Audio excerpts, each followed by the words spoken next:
Today I want to share a shortened version of the How to Write a Story Part 3. Sometimes writing a really long story can feel overwhelming and like a lot. And so this is a shortened version of the same story about the chick. So just to recap, we've got somebody, Charlie Chick, wanted a friend, but he didn't have any friends. So he asks a worm, a crow, and finally he hears a crack and out pops his little brother or sister, another chick. And the chick says yes, that he or she wants to play. So then they spend the rest of their days playing together.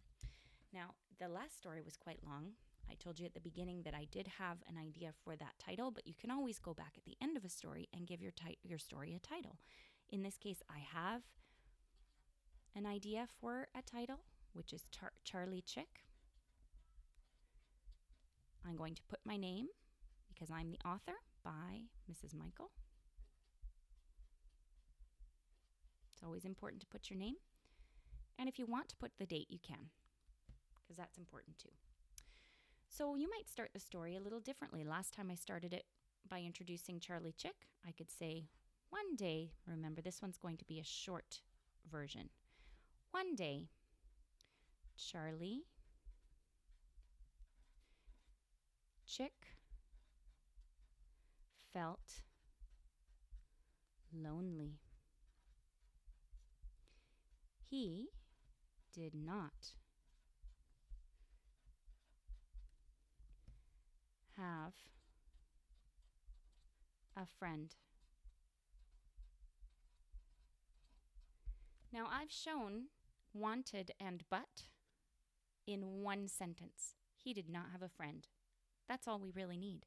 One day, Charlie Chick felt lonely. Remember, good readers always reread their writing, and good writers always reread their writing too.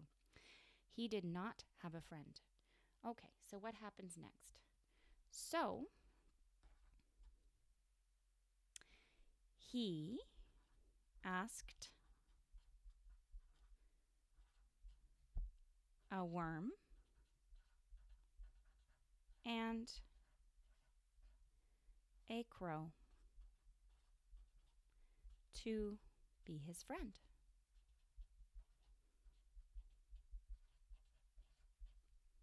What did they say? They said no. They said no. Now he was sad. Then his brother hatched.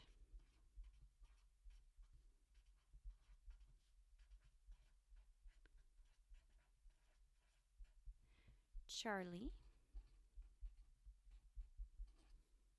asked him to play.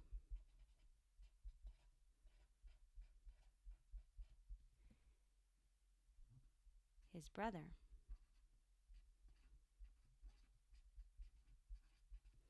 said yes.